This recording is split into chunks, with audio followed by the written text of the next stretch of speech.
So this is the EricSwanRacing.com podcast. I believe it's going to be number 96. And today we have Alex. He also goes by Sasha Demshin, if I said that right. Yeah, And you have a little bit of Russian in you, but you're working, sounds like you're in the United States. And we worked the Circuit of the Americas road race at Texas with MotoGP and Moto America just a couple weeks ago. And that was a pretty cool event. And I was at turn 11 with waving the flags the whole weekend. Where were you at? I was 11 too, actually. So I was 11 Foxtrot for as a track marshal and 11 Delta as a flag marshal.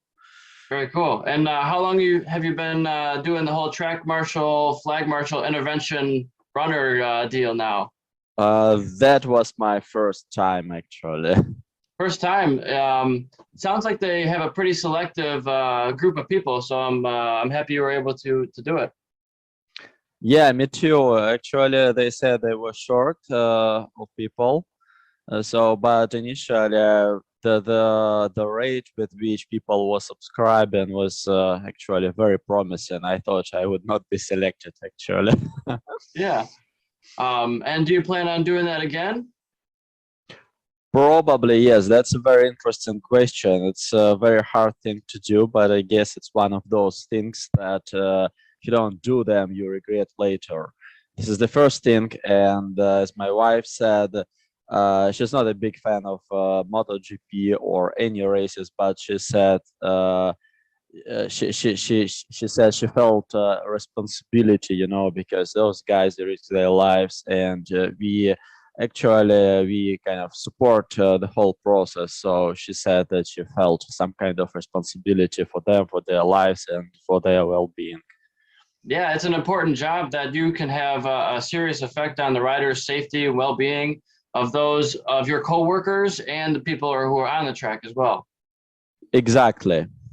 For sure. And so I've been doing the track marshal deal now for about a year, but I've done, I think, 15 events now. And so far, all different organizations. So it's interesting to work for different racetracks and different racing organizations to see how they operate differently. Because a lot of the different racing organizations have different flag rules slightly from one to another, and it's interesting to just see those differences. Right, interesting. I have only done MotoGP, but I can already imagine, how the whole process works, and it was very interesting to interact with control. And actually, I had a chance to have a couple of words with race control afterwards, and it's very interesting. And I actually think race control is the most interesting part of races. What do you think? Yeah, I haven't been up in the tower yet talking to where the main person is has like 3 or 4 radios. They have a medical radio, they have a flag radio, they have a track personnel radio, and they're talking directly to actually race control, who is giving out penalties and timing and scoring and that kind of thing. So they have a huge responsibility. And one of the things that I heard is everything that you say on the radio gets written down, gets basically transcribed by somebody who's recording it so that it can be, read through later and see what happened for incidents and that kind of thing. So if you're saying a paragraph long sentence on the radio, they're going to have to try to write all that down. And that's one of the reasons to keep your communication short. And, if you're talking, somebody else can't talk because we have a repeater where only one person can talk at a time on each radio frequency. So it makes things difficult. For example, at Pittsburgh last year in Moto America, there was a crash in my corner and the bike had caught on fire. But there was also a crash a couple of turns before us, and the guy the rider hurt his finger. But the marshal in that corner had a little bit of a gift of gab, you should say. He was talking a lot. And so we couldn't get our communication through that there's a fire on track and we need to shut it down. Because he was talking about this guy's finger or his thumb or something too long. So you have to realize, like, I was freaking out because I was thinking to myself, man, they're going to get the smoke signal before we can get our communication through. Like it was a big deal, and we used both our fire bottles and used the whole bottle, both of them, and the bike was still raging on fire. So we had to have the big safety trucks come out, uh, kind of like fire hydrants or fire extinguishers of sort.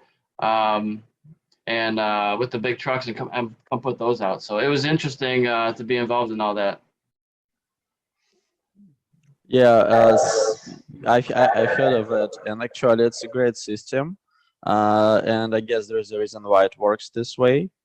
So it's not like a lot of noise, a lot of turmoil, on the radio. So it's only two people communicating.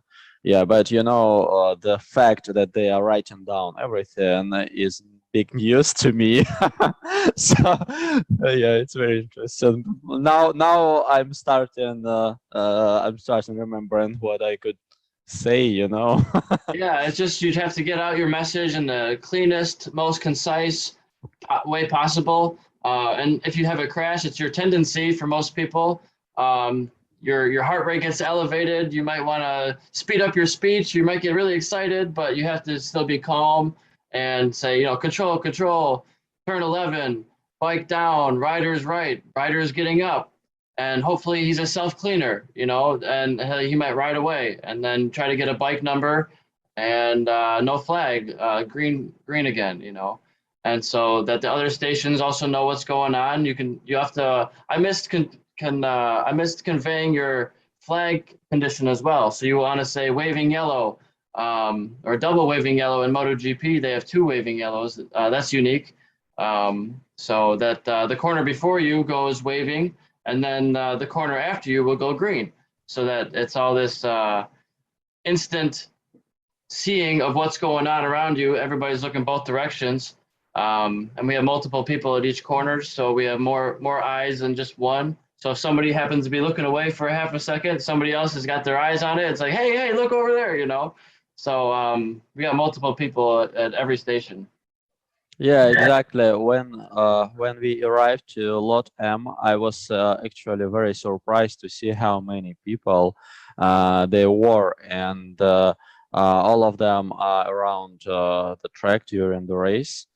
And it's hard work because I'm not sure if you covered this in your previous podcasts, but the whole process looked like uh, we were taken from the hotel at 4:45, and we on the track probably around 6, maybe a little bit earlier, and then we have the radio check 6:50 or 7:10, depending on whether you are a track marshal or a flag marshal, and then you have like 10 rounds of 40 minutes with a 5 minutes break, because when they say that the checkered flag was shown, you still have to be on the post for 2 or 3 minutes waiting for all races to go to the pit. And it's actually hard work, and they let you go around 6, and I talked to several people, and they admit it's hard work, and they actually say that they love doing this because they love MotoGP and they want to be part of this. They want to make it happen.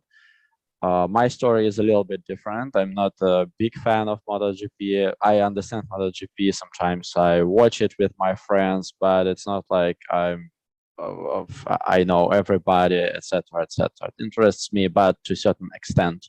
And I went there because it's a very unique experience. It's something that you don't experience in your real life, uh, and because people don't realize how fast those people are, the pilots are, and they don't realize how much skill it takes, and how it's a completely different impression when they just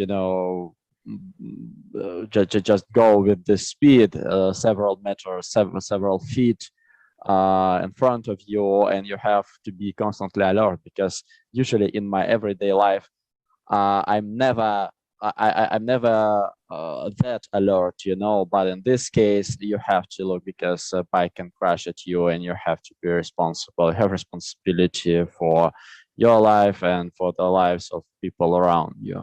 Yeah, and it's really That's cool pretty that unique, yeah. being at a turn or station 11F, 11 Foxtrot, they're probably going over 200 miles an hour right by you. Is that right? That's correct. Yeah, they're insane, and they're very loud. And one of my friends calls Moto 2 angry bees, because Oh, of the Lisa, sound. Lisa and Kenny. Yeah, so because of this sound, they're like swarm of angry bees, and that's what you see. I don't think you can have this kind of experience, watching this on the TV. Yeah. It's like how you watch pure sport, and it's like pure form, without any obstacles, and you see also people around, because there were people actually watching the whole race through the fence. They established their motorhomes, etc., so they were sitting on the roofs, drinking something, and watching the race. So, and you can see also how the crowd changes, like how during the MotoGP and Moto America, uh, everybody's watching it. But during Moto2, people start going probably to the to get some beer, etc., etc. And yeah, so you see the whole stuff. It's very cool. Yeah, when I first started watching motorcycle racing, I think it was just MotoGP. I didn't care about Moto2 or Moto3 until a couple years later, where I was like, oh, let me see these young guys coming up and, start to follow them throughout their career. So like I follow the whole series and I pretty much watch every race. So it's interesting to watch the young guys come up through the ranks and excel. Yeah, I totally agree, because as you remember, like many famous racers came from Moto2 and Moto3, and you never know who's the next star is, right? Yeah. So maybe there's the person who I don't know who wasn't like, it didn't crash because you shown the flag the right time or something like this. So it all, you actually affect this side of reality with your actions. It's pretty amazing. It The is. only And thing that I didn't like is that I never knew who was riding there at this point, because they're too fast. I just could not discern the numbers on the bikes, only the color. So, for example, I could say, okay, this is Petronas or something like this, but that's it. That's yeah. literally it, because Yeah. you can't constantly be rotating your head like with that kind of speed. Is just very exhausting. So I gave up, and because I'm not really a MotoGP guy, when they were saying on the radio that 23 is the leader, I was just like, who the hell is 23? Yeah. So, why don't they say the name? Because I do recognize the name, but 23, I'm sorry, no. Yeah, so for people who don't know, whenever bikes go by, ideally, if we can, as a track or flag marshal, we try to pick out the number of the bike and the color of the bike, and maybe the rider's leather or his helmet color, so we have a general idea of who that rider is. Now, not everybody knows all the riders' names, and that's fine. We don't actually use the riders' names over communication on the radio. We just use numbers, so that's fine if you don't know the name. But sometimes, like if they're in a big pack at the start of a race, I'm not even looking for numbers because I'm looking for crashes. I'm looking for, does anybody look like they're going to be falling down? Is anybody coming in to and Exactly. tire? That's the most important thing because there might be 30, 40 motorcycles within 3 or 4 seconds. You can't read every single number that's going by in that amount of time. So I'm just generally looking at the pack. And then as they go by and the laps go by, they usually spread out a bit, and you can pick out the numbers of, oh, okay, it's 93, 74, 76, numbers, et cetera, and the color of the bike, so that if an incident happens, you can tell race control, oh, it was number 93 or so and so. Yeah, right, right.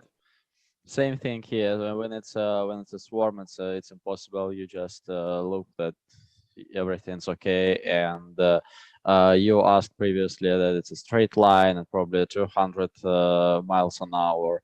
So when it's MotoGP, it doesn't look that dangerous because I don't know why. Probably because they're like more careful or something. I don't know. But when it's Moto2 or Moto3, those people, they have I guess similar bikes, and they ride in a pack for pretty long time, and they take any chance to to get some advantage, and even on the straight line you can see how dangerous it is, how dangerous the moves are. And I guess it was Friday when the guy crashed. I wasn't there at that time. I was only I was what Friday. Oh, Friday and Sunday. So it happened Saturday, and the guy crashed actually on the straight line because the bikes touched. You know that, right? You probably saw this, right? If you were on 11. So yeah, that's unbelievable actually. And All those because bikes get collected. yeah, because I believe they gave us 11 because this is my first time, and they gave us this point, this post, because this station, because it's supposed to be the safest one, a straight line after all, right? They don't maneuver, etc. And still they managed to crash. They crashed to our station, as I was told, and it was very bad. So yeah. You can crash anywhere. It doesn't matter if it's a straight line or a turn. I mean, more often they crash on the turns, but like you said, in Moto 3, they have a lower CC, a lower engine power, so that drafting in groups is so important to them to make up time. So they're always so close together. Even though they're going slower, it might seem more dangerous because they're all in such a tight pack. And Right. GP, they're all spread out. Maybe they have more experience, or they should anyways have more experience, be maybe a better rider, take less risks, because the other young kids are trying to make a name for themselves, and everybody's going to 100%. You can't leave anything on the table. So if you see an opportunity, you got to go and try to take it. But they do seem to take more risk than a lot of other riders. That is true. Yes, that's what I'm saying. And another thing I was amazed with is that how small the bikes are. Actually, they're not MotoGP bikes, so the riders barely fit their bikes, Yeah. and they are going super fast. So I used to ride mini moto, and I know it handles very differently, and you kind of don't have space, you don't have room on the bike, right? But in this case they also have a very powerful bike, so probably it's a lot of I can only imagine how much skill it takes, to manage this kind of bike, because it's small and you don't want to upset this, and the speed is incredible. So yeah, It's all it's very about being dangerous. smooth with the throttle and the controls, and try not to go over your traction availability, and stay on the bike. That's the most important thing. Just stay on the bike and finish the race. Exactly, exactly. Yeah, so since you're also a marshal, UI marshal, so what's your favorite race? You said you supported 16 of them, right, during the year? Yeah, so I've been to Daytona quite a few times now. That's a pretty fun track down in Florida. That's one of the biggest tracks for road racing in the country, and it's unique that motorcycles use the banking there, and they have the Daytona 200 where they do 200 miles, and it's one of the biggest road races in the country. So it's cool to be a part of that. I also like going to new tracks. Like this year was the first time I did Homestead Miami Speedway in Florida. a little further south of there. And that was with CCS as an amateur race, but that was my first time at a new racetrack, so those are always fun. I also did St. Petersburg for IndyCar, and that was my first car race I worked. And that was unique because it was a street circuit.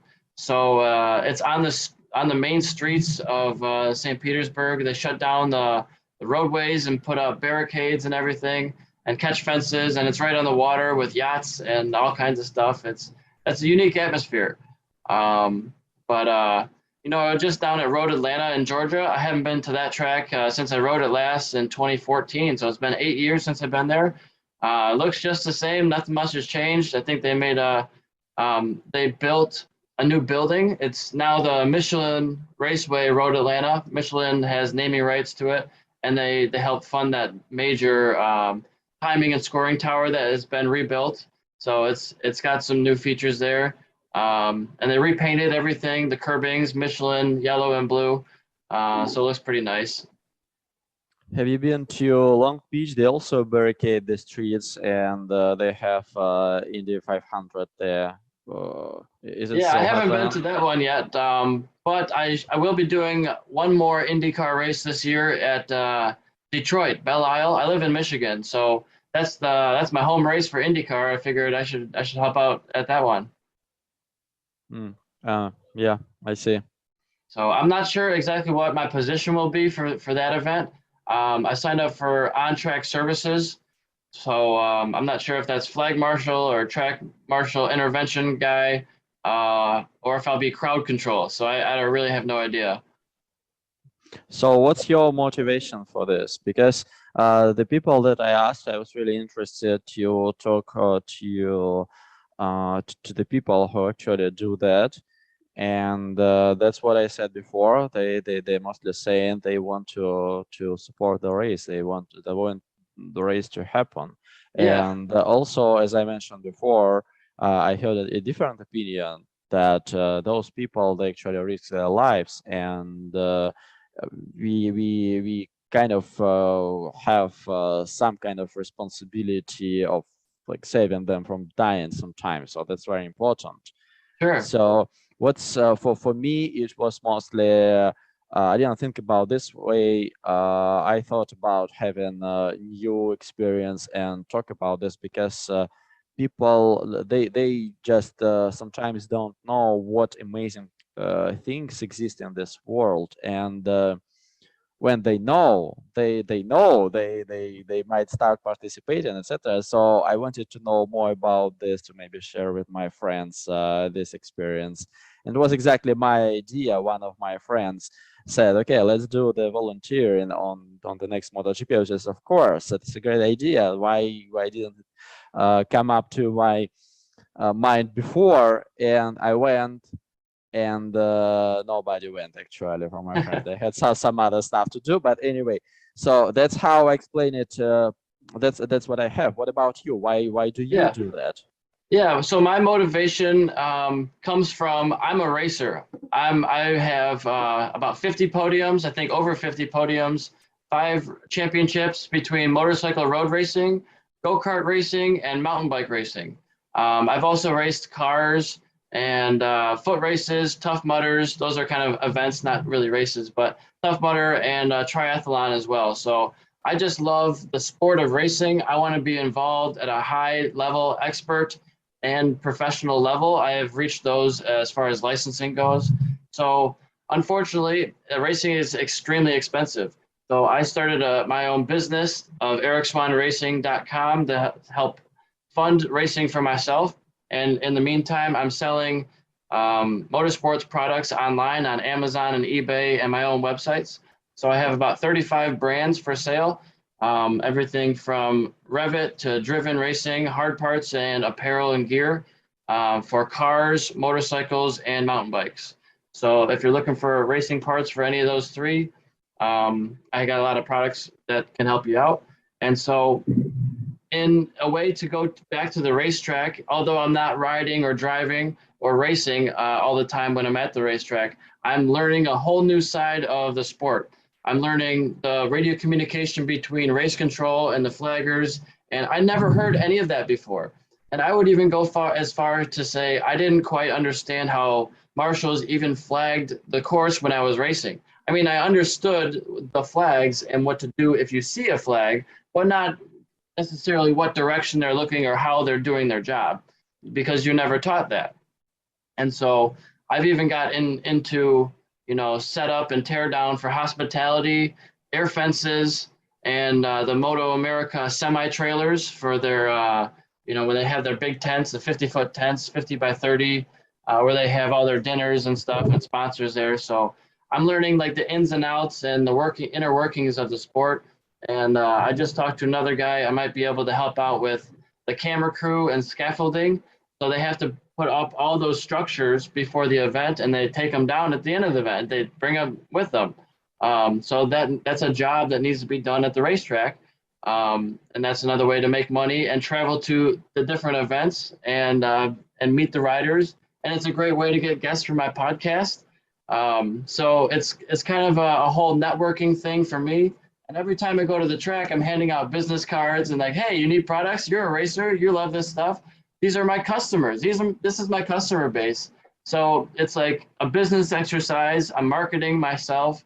And one of the things I want to do is a lot of times the track allows you, if you're working, to put an easy up, a canopy above you so you can get some shade. Some corners already have a pagoda or some sort of structure already provided for you, but some don't at certain stations. So if I got a canopy branded with Eric Swahn Racing, I assure you at some point in the season, it will be on TV.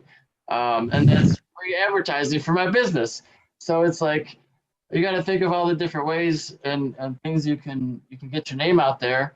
And, I'm meeting race officials and this is great content, not only for my podcast, but I'm interested in learning about these jobs. And like, I could do that. I wanted to do that. And I'm just trying to figure out how to make money in a job and an industry that I love being in, because I've had good paying jobs in the past, but they were boring as heck and tons of paperwork and not really what I wanted to be doing.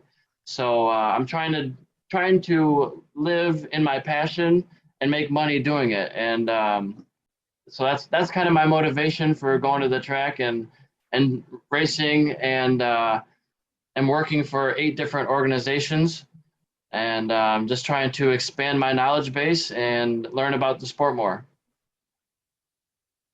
That actually makes a lot of sense, and it's a very unique answer. By the way, what's your favorite race? My favorite race, I don't know. It's hard to have favorites. I think my favorite race series would have to be like MotoGP, because that's the top. It's basically Formula One of motorcycles. It's where all the development happens. It's the big dogs of the sport, but sometimes it comes more down to machinery, because it's not just man anymore. It's also a manufacturer's championship where they're trying to develop the new technology, and sometimes it doesn't go well. Like it's strange when you see one manufacturer rider like Yamaha, Fabio Quartararo, win the race, and then he's got his fellow Yamaha riders, Franco Morbidelli, like not even in the points. And Andrea Dovizioso, same thing, not even in the points on the same bike. So it's like sometimes it's a hit or miss with the machine, but if you want to go for more close racing, Moto3 is an extremely close category. That's probably the closest motorcycle racing there is, as far as from first to last at the finish line. But it's cool to see new classes like the modified 600 class from Moto America, where there's brand new rules and they're trying to follow the World Superbike rule package. I think it's a shame though that they're getting rid of the stock 600 class. I think there should always be a stock 600 entry level class.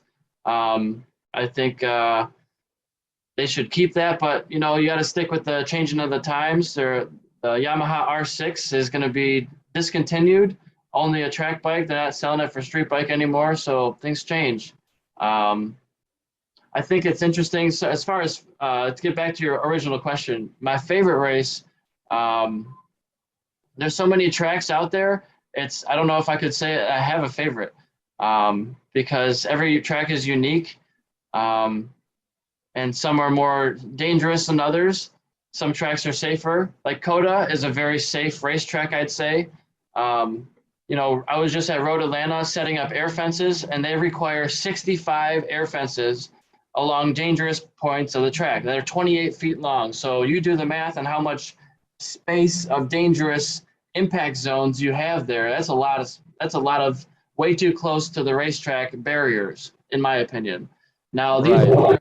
these are old these are racetracks that have been built a long time ago, where the standards were a little different, where they can't move the wall in some places because it's a ravine. It's a hill that goes down 100 feet. There's not You'd have to do a ton of excavation or changing to the layout of the racetrack to make those walls go away, which is kind of unreasonable.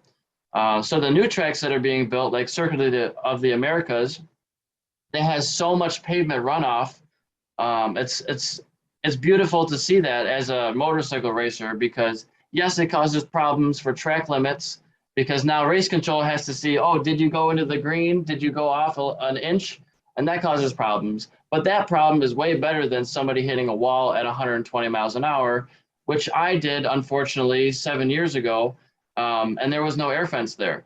It was an amateur race. They don't use air fences most of the time at amateur races. And so unfortunately, I high-sided. I lost the rear end. I passed my buddy Jeremy Kalowski I think it was 10A or 10B up at Gretton going clockwise. And I just so happened to be facing towards the pit wall, the main pit wall of the racetrack, the main straightaway. And I hit that at about a 45-degree angle and broke 7 bones. Was in the hospital for 2 weeks, collapsed lung, concussion, dislocated shoulder, like the whole 9 yards. They thought I died. I was knocked unconscious and wasn't moving. And there was a race team there that brought their entire crew into their motorhome and said, "We don't need to see this. We think Eric just passed away." And they were packing up and going home. So I was came back screaming at the top of my lungs in pain. I don't remember this. I woke up in the ambulance, or remembered, I guess, in starting from the ambulance. But they said that was the best sound we could have ever heard. You screaming at the top of your lungs, because that meant I was still alive, still breathing. So that's another reason, I guess, I wanted to be a track marshal, is to not witness those incidents. You never want to see that happen, but is to be that guy, that first responder, because I know what it's like. So I love racing. It's just there's a lot of things that could be safer about it. And if you can move a wall, we have the technology to move the wall, or put an air fence in front of it. And I've heard in the past those air fences cost about $10,000, but just this past weekend, the new number is $5,000. So costs come down, and there was a whole brand new section of air fence in Turn 7. I was working there Friday at Road Atlanta in Georgia. So it was nice to see a brand new set of air fences put up. But I'll tell you what, those are a pain in the butt when they're brand new to put away when you're taking them down for teardown. They're not very pliable. They don't want to roll up very easily. And sometimes you got to re-roll them, and it's a lot of work, but it's definitely worth it. Yeah, thank you actually for giving so much of interesting information regarding the safety of the track. It's a very interesting question, because I guess I didn't realize what exactly this track is until they actually put us on the station and riding the bus and watching the track and all those runoff zones, etc., etc. The track is huge. It's absolutely huge. And when I was riding the bus there, I was thinking about like how much space they have, and they still crash. And that's also when you realize how big the speed is on this track, and how skillful they are. It's very amazing. Another thing that I noticed actually is how clean the surface of the track is. And by clean, I mean it's not just it doesn't have grass, it doesn't have any debris. uh, what I have done, I actually took a video, wiping the track with the palm of my hand, and it's completely clean. It's not Yeah. just it's clean. I mean, it didn't have any single particle on it after this. Even any grain of sand or anything. It was like a floor in a hospital. Yeah, it has to be that And way, and that's yeah, what riders love it about the racetrack is there's no minivans, there's no animals, there's no gravel or sand, there's nothing unexpected or usually hopefully no broken pavement or potholes, nothing like that to slow you down from racing. Now, some tracks are better than others. There's been some tracks before they got repaved that you might sprain your ankle just walking it. It has so many potholes in it. But there was one so bad that we actually boycotted. The track surface was throwing up chunks of cement at people, and we said we can't race here anymore. It was breaking people's windscreens with rocks. And so if it gets so bad, we, as an organization and as a group of people, we kind of step back and say, hey, we're not taking this anymore, and racetracks take notice of that. So a big racetrack like Circuit of the Americas actually just repaved a large portion of their racetrack. It was getting bumpy in a few places from the Formula One cars. They have so much downforce pushing into the ground that it actually ripples the pavement and creates bumps for the riders. So they repaved, I think, from section 2 to section 10, just before our section there. And then from, I think, maybe 12 to 15, like along a lot of the racetrack, which is not cheap to do. That's millions of dollars. And so they did that in just a couple months to get it ready for Formula One and MotoGP, and I'm sure a lot of other support series and race cars. And IMSA, I think, might go there. NASCAR was there. So it's a big track. I was told this track is too fast for NASCAR. What do you think? I don't know too much about NASCAR to talk about it well. It's cool. I think it's really nice that NASCAR is moved on from just doing ovals and circle tracks to doing a variety of things. I really like that about it because they go to Road America in Wisconsin. They go to these road racing circuits that I enjoy now. So I would consider watching it actually. Like it's not on my normal radar. I'm more of a motorcycle fan and sports car and open wheel fan than I am stock car racing. It's just what I've kind of gravitated to, but it looks like they're obviously fantastic drivers and top tier athletes that are doing it. And it's cool to have a spec series like NASCAR that the cars are supposed to be all nearly the same to see the different performance levels of the drivers. It's I just thought it's very interesting how sometimes I'm feeling like in a bubble because I have read that NASCAR is the most popular race in the class in the United States, and still I don't have any friends. I don't know personally any person who would say, "Oh, NASCAR is my favorite. I would totally go like to every NASCAR race." So, what I'm saying, I'm feeling like I'm some kind of bubble, No, something. that's It's totally natural. funny. I don't have any. I know a lot of racing people, so there's probably a couple people in my network that do like NASCAR, but of of the majority of motorcycle racers, we all think it's super boring. I actually had a friend go there, and he said he fell asleep.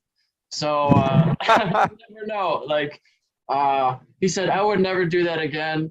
I'm not going to mention his name, but yeah, he said it again. He said it was so damn boring, but the beer was nice, but it's expensive. It's like you're just paying what, $8 a beer, just like at a hockey game. So it's just an environment. It's probably fun to go to check it out once or twice, but for me, it's not my favorite series. For me, it's elsewhere. I have a philosophical question. Do you think sport initially was associated with physical abilities of people, right? So you train, you do stuff, and it's all about physical abilities. So you can be talented, you can be gifted, but after all, it's just like how you manage all this through training, right? So you can develop those skills or you can just trash them if you don't. And chess is considered sports, right? Too. So do you think racing in a whole, like some abstract racing, actually satisfies the criteria of being considered sport, like whether it challenges physical abilities of people, maybe their mental abilities. What do you think about this? Yeah, I think you have to have an inherent level or a basic level, at least, of fitness to ride a motorcycle. People think, oh, well, you're just sitting down the whole time. Well, that's sort of true, but most of the time you're engaged in a lot of physical exertion. Uh, for example, when I was racing, I would do 6 races on Saturday, 6 races on Sunday, and by the end of that, you are completely exhausted. So yes, it is a very physically demanding sport, but it's also requires a lot of mental preparation and a lot of mental fortitude. You have to be very strong in your mind, and as they say, um, have a lot of balls or be able to push past your comfort zone, push past where you think it's maybe uh, past the point of traction sometimes, and be on that limit is a very mentally taxing thing to be for hours. Like if you're doing a sprint race, an 8 lap or 20 lap or endurance race where it might be a couple hours long, where you have to be literally on the limit of physics for the entire time. And if you're not, somebody else is going to be and going to be beating you. So it is a sport that I think men and women should be able to compete and do compete at a professional level in the same class. I think that's cool because women can compete. You see, it's not a sport where bodybuilders excel. For example, if there was somebody who taking steroids or bulking up as big as possible, there's a certain point where that's not going to help you, and it might be detrimental. So, not that I condone steroid use at all or anything, but it's not going to help you in the end unless you find some sort of like brain stimulant because a lot of riding is in your head. So um, you just have to be so mentally sharp to be able to hit your points every mark. And you're going at such a fast speed, over 200 miles an hour in MotoGP, I think 220 or so, 350 kilometers. Um, if you miss your mark by a foot, you might miss your braking zone and you're out of the race. Or at certain tracks, they have extra runoff. You can come back on. Maybe you lost a second or two, um, but you just have to be so precise. It's so cutthroat. You have to give it everything you have, and if you don't, somebody else is going to be beating you. Yeah, uh, I agree.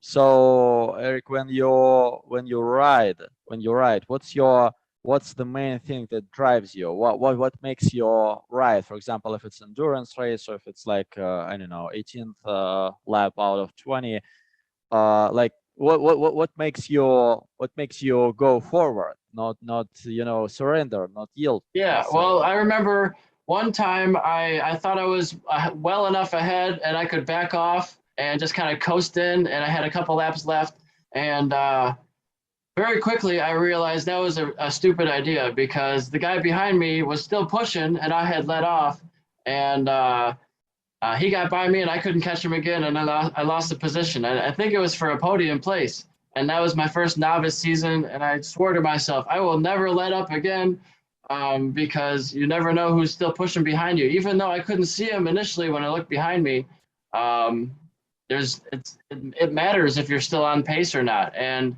if you decide to take it easy, take a break, a lot of times you make mistakes because you're not at your normal pace. Your braking points are different. Your tires might cool down.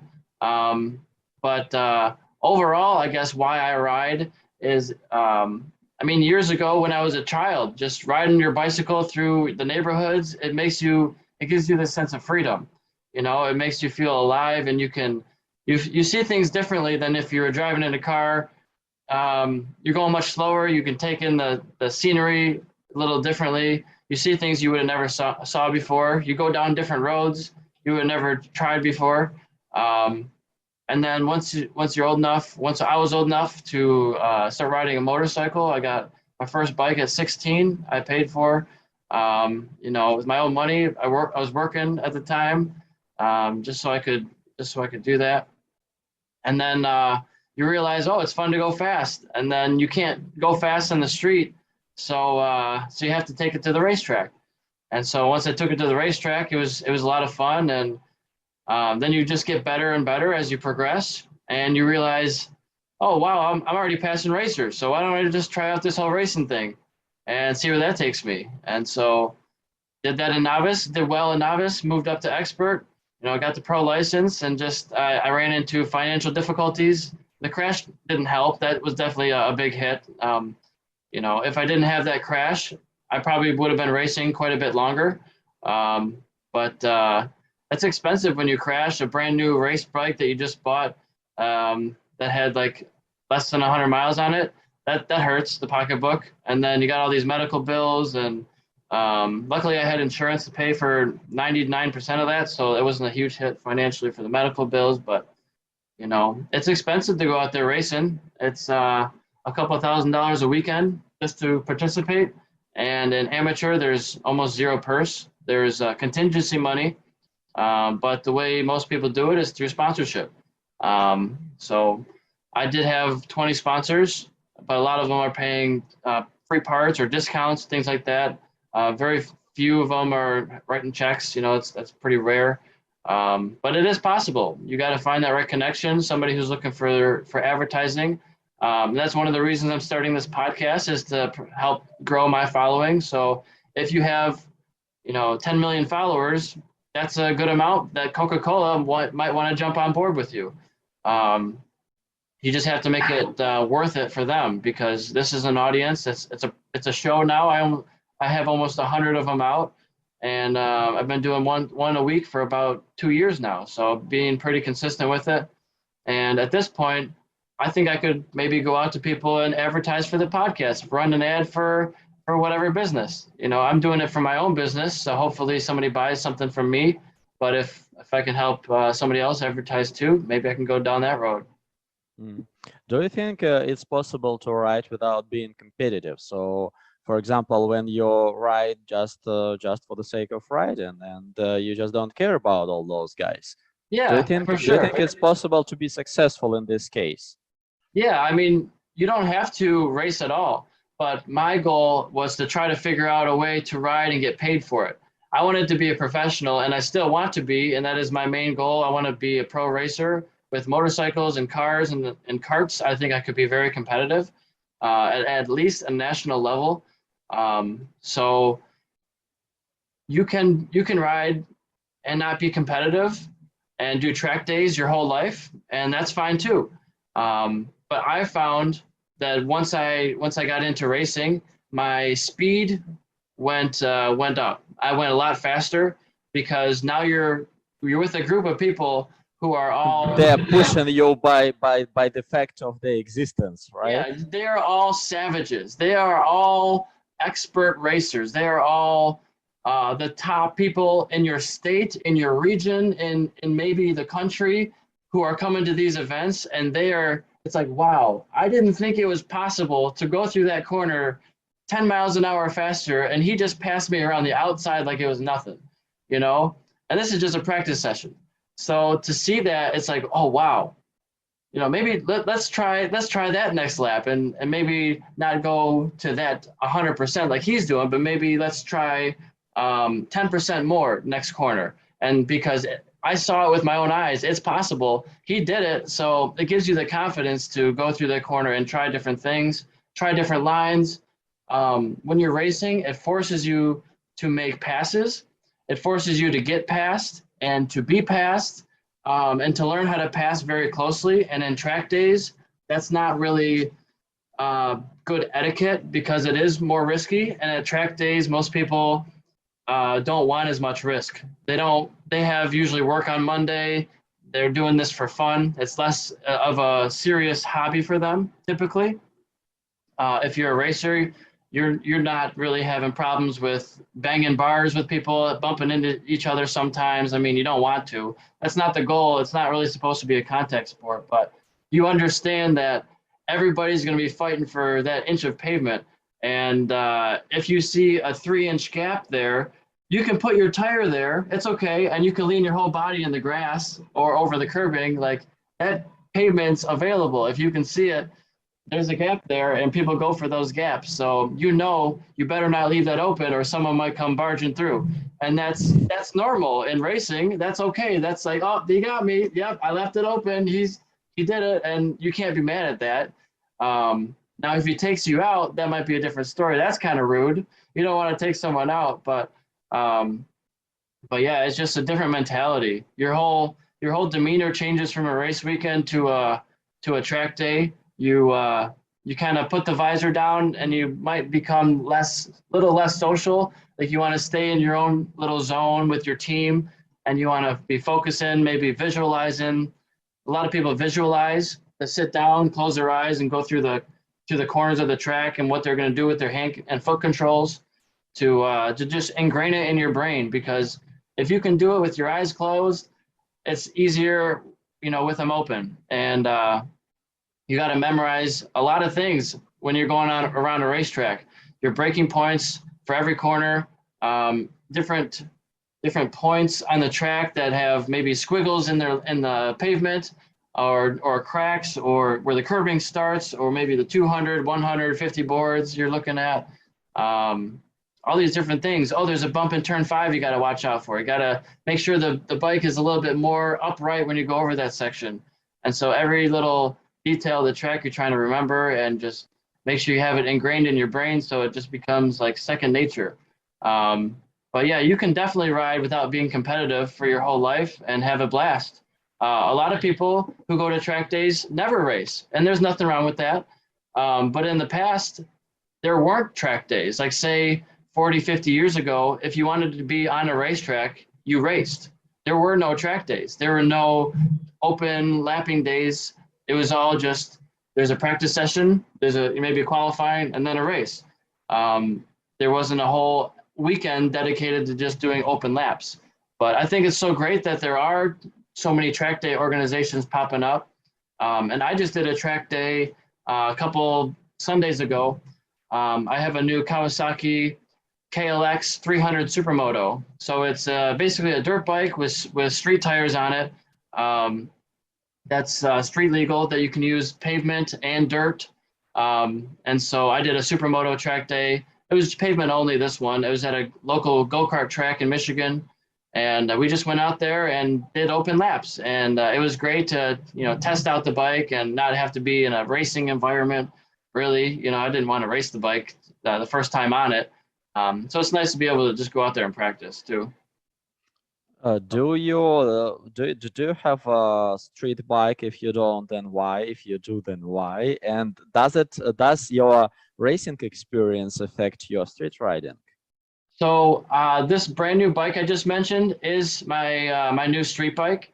But before that, I haven't had a street bike for the road in 10 years because I actually got arrested for speeding on my motorcycle about 10 years ago.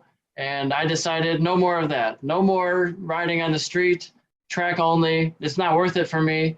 I didn't feel like going 40 miles an hour and stopping at a red light and 40 miles an hour and stopping. That wasn't, okay, I like riding, don't get me wrong. I'm not trying to bash it, but I want to do performance racing. I want to do on track performance riding, dragging your knee, passing people, having fun, using the machine to its fullest capabilities, and not just, you can ride a standard stock street bike in first gear pretty much the entire way without shifting.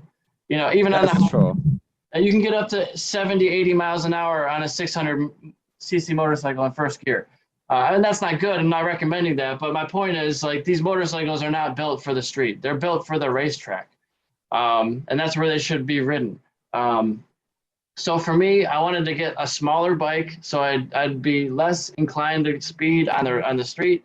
And so I'm actually going to be I'm involved in a rider coaching program right now to get certified to coach Motorcycles Safety Foundation, so I can teach people how to get their license to ride on the street. So actually, this weekend is the first one, so I'll be doing some coaching training, and I'm excited for doing that. And that's one of the reasons why I bought my first street bike again in a while, is so I can do this coaching program and start doing that.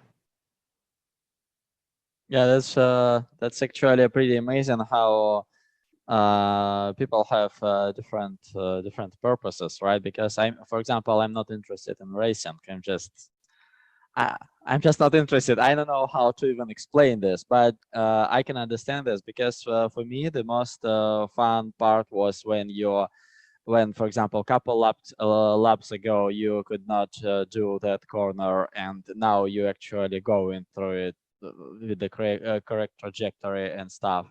That's pretty amazing feeling, and it's hard to explain why, because it's just a new skill. It's like this elation, this feeling how you learn how to ride a bicycle, for example, when you are 5 or something, and you cannot do this, and suddenly it's happening.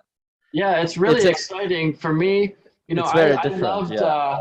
I loved playing hockey as a kid, but I was not ever going to be good enough to make it to college hockey or to play professionally for hockey. I played soccer for many years, but same thing. I was never good enough to be college or professional. I played a lot of sports, but racing is something that I have already proven I'm good enough to be a professional. My very first year as a novice racer, my lap time was fast enough to qualify for AMA Pro Racing. So that tells me, this is something I can do and do well. And I also really enjoy it. I love the community. It's great people. But as you're saying, like with your lap time, it's so satisfying to be able to hit that fast lap time. But then it's also another step to be able to do that in a race and have, say, every single one of your laps be within a few tenths of that fastest lap time. That's another level of perfection that is so elusive that, your motorcycle is always changing underneath you. You have less fuel as you go. Your tires are getting degraded. You're usually having to make passes around people, so it's hard to stay within that same lap time if you're passing, and then somebody's trying to fight with you, so you might lose time. So it's just always a struggle to be at that optimal pace in traffic, but some people just have that ability. So tell me about your background. Do you have a street bike at all? Have you done any track days? What has your riding or racing experience been like? I do have a street bike. It's a pretty powerful street bike. It's actually more powerful than my first car, and my first car was Subaru. So this is exactly the bike which you can ride on the first gear, like for the whole time basically, because I guess I've done 70 miles or something on the second gear, and just for fun, just to see whether I can do this, and I could do this.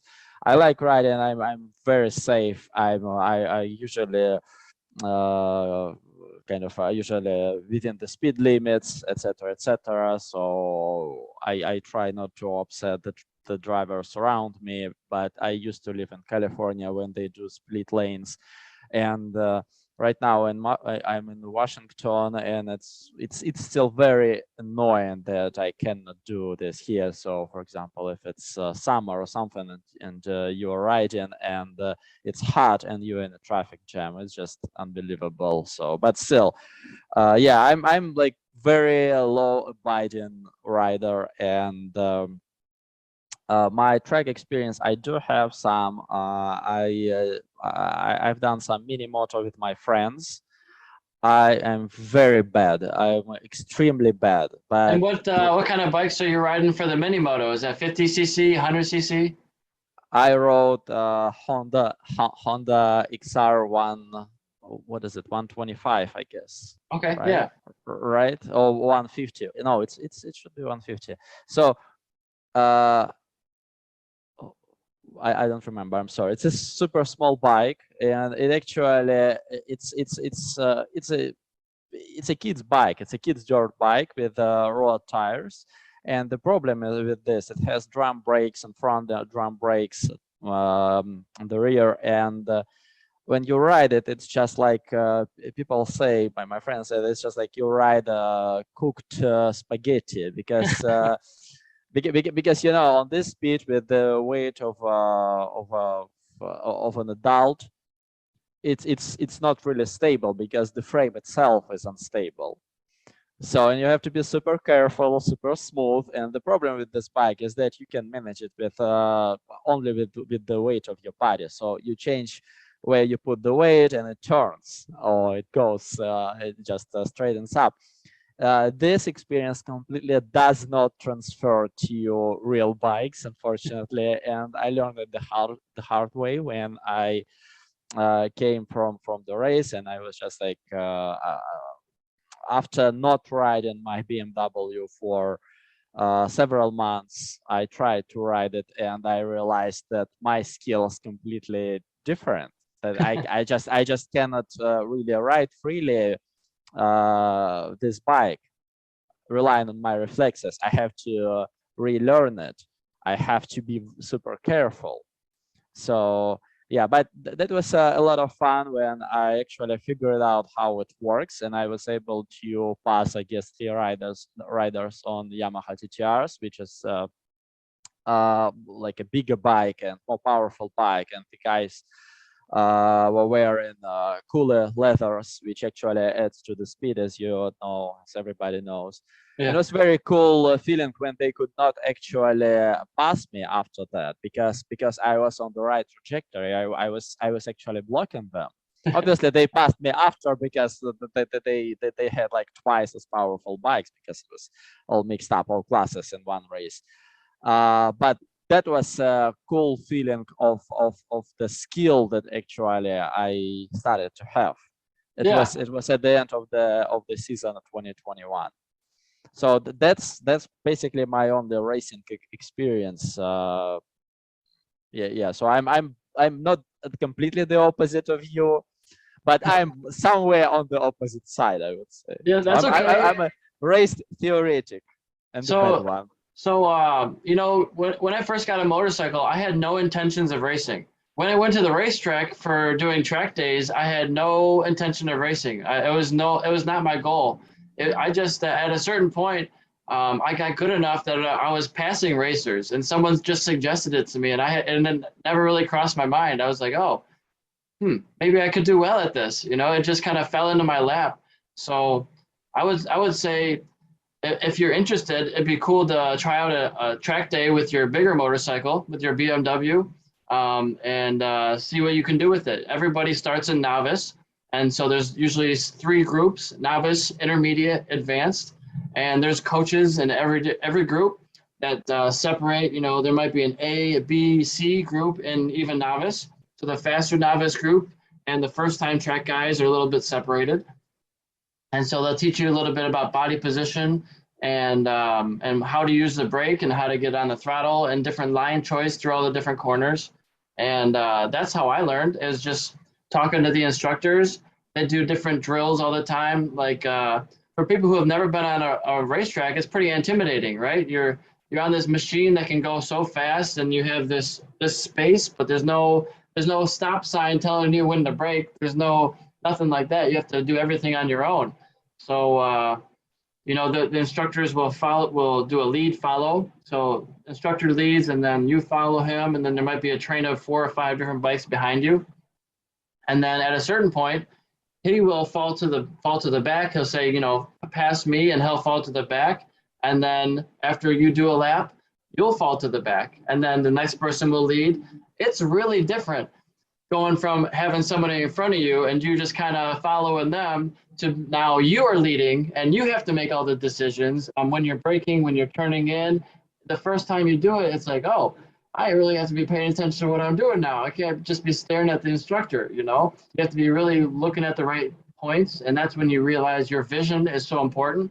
You're not supposed to really be looking at the guy right in front of you. You're always supposed to be looking at your braking point, your apex, your turn to exit, the next point. You scanning the space around you, right? Yeah, you're using your peripheral vision a lot. So if we're in a corner and we're leaned over like this, he's a foot in front of me. I'm not looking at him. I'm keeping him in my line of sight so I can see what his kind of bike is kind of doing and how close we're getting.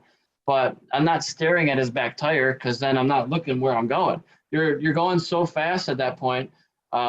If you look at the ground right in front of you, you can almost never miss that object because it's so fast. You have to be looking like a couple seconds ahead to see what's happening.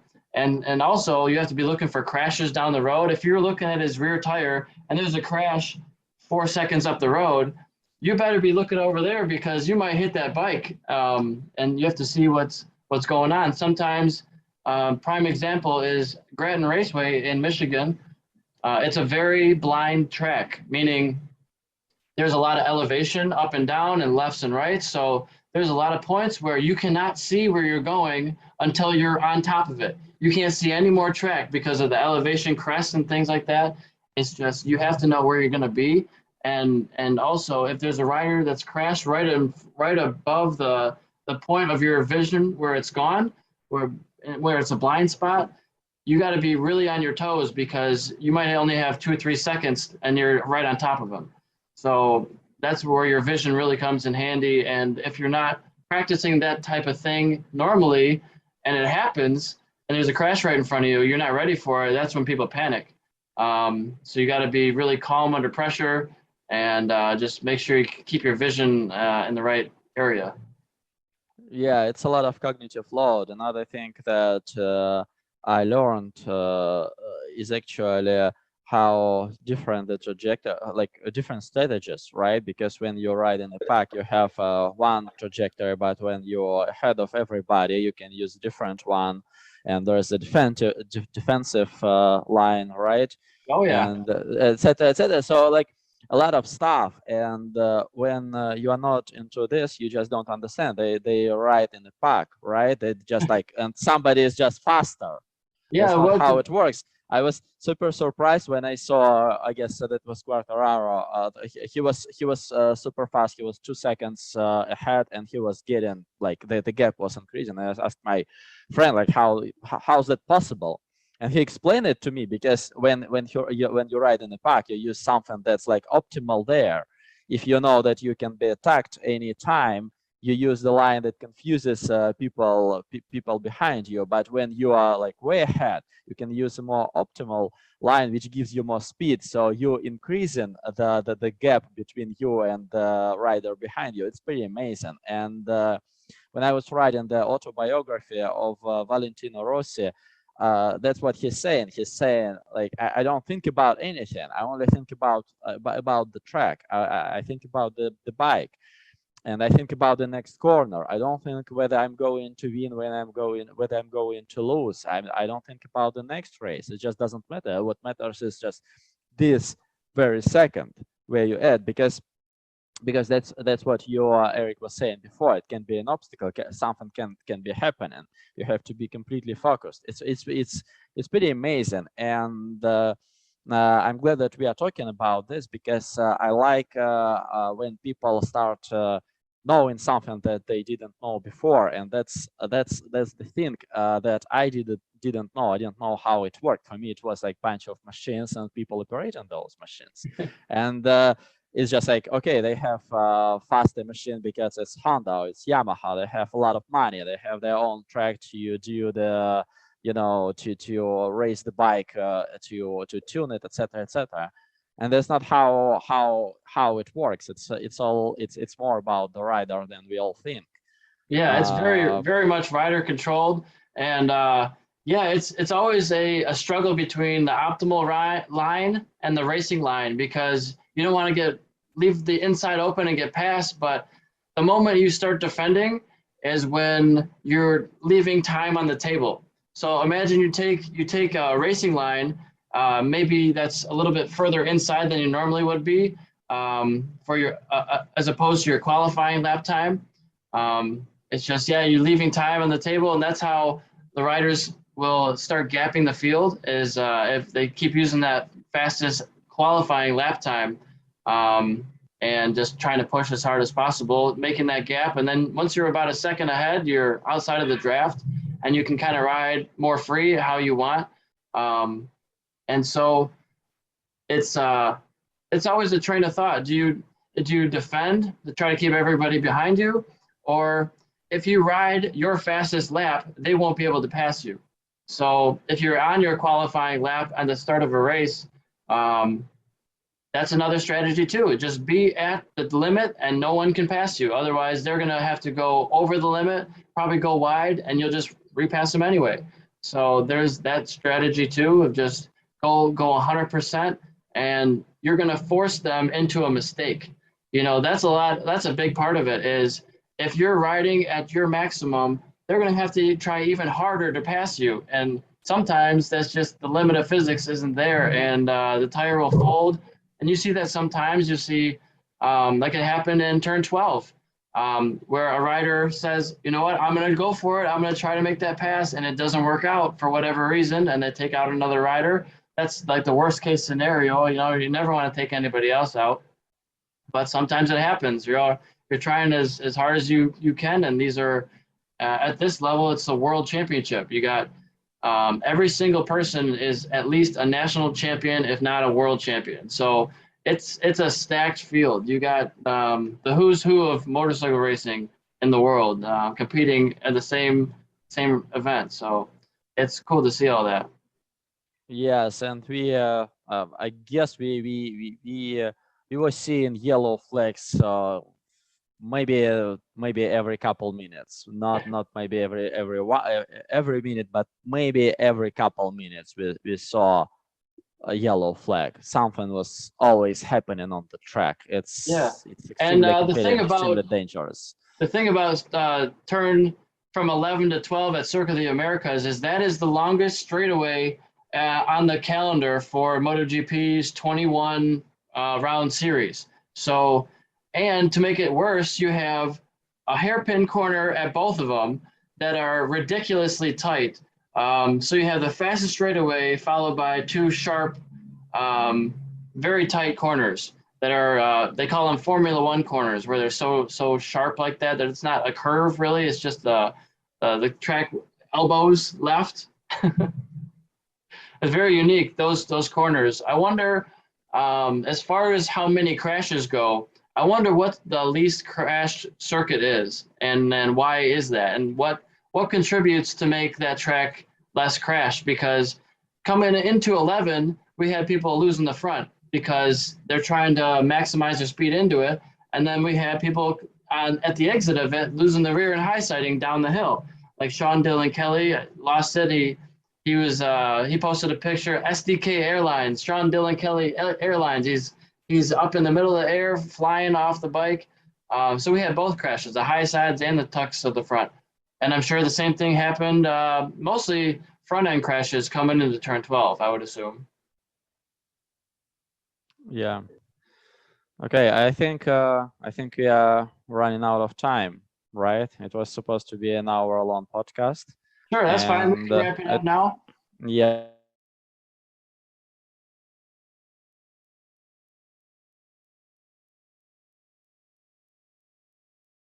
All right, I think you might have froze on me there. Yeah, So I have work to wait, so it's one final. Can you hear me now?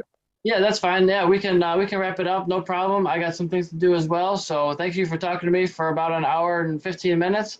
And Yes, we can talk together again, maybe in a year or so. Yes, I hope. I hope so. It's been a lot of fun, and thank you for telling so many things to me and to the people who are going to listen to this podcast. And yeah, that's pretty much it. And I hope to talk to you later. All right. Well, I'll post this and get it edited very soon. And have a good one. See you at the So racetrack. this is not the broadcast, right? This is Correct. recording. Yes. So I'm gonna edit this. I'll keep pretty much everything though. It's fine. I'll just edit the beginning and the end. Oh, okay. Can I say something else about the elephant in the room then? Yeah. So about elephant in the room. So I want to say something that yes, I'm Russian, and I want to say something about the war that's okay. happening. Yeah. That's cool. That's happening right now, and I think it's very important because you have a pretty big, I think, audience, certainly bigger than I have. So I want to say something that as Russian, me and my family and all my friends, we are completely against what's happening right now, and it's not just me; it's literally tens of millions of Russian citizens who oppose what's happening, who didn't make this decision, and they are not being heard, unfortunately, by Russian government, and because it's not covered by the media in Russia, they're just saying it's like it's not happening. The thing is, I'm not fake. I'm not. People know me. I'm very real. I have a lot of real people who know me, who know what I think, and my my point of view, like, and etc etc. And I want to say I'm against this, and I know a lot of people who are against this, and this is not going through. That's why I'm saying this, as because I think my right as a Russian citizen is to be heard about the policy of the country. This is not happening. So I'm using like this channel and your beautiful and very interesting podcast to bring some politics to this, because I think we cannot avoid this in these times, unfortunately. Yeah, it's crazy times, and I appreciate you for saying that. You know, a lot of people feel the same way, and it's very tough when we have this situation and a lot of people being hurt, and it sounds like it's still going on and no end in sight. But you know, thoughts and prayers to the families of both sides, and you know, it sounds like it's a couple government officials pulling the strings and not asking the people what they want, and just doing it anyway.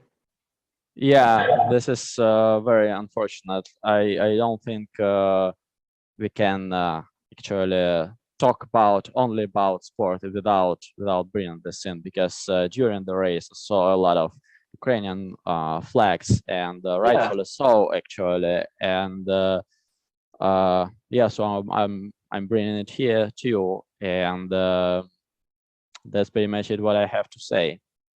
I hope it's gonna be resolved very soon. I hope the criminals involved in all the crimes will be punished. It's gonna be justice will be exercised in its full potential. You know. That's absolutely. Well, I appreciate you for saying that, and I know we got to wrap this up. So I'll talk to you very soon, and thanks for coming on. All right, see you at the racetrack. Bye. Have a good one.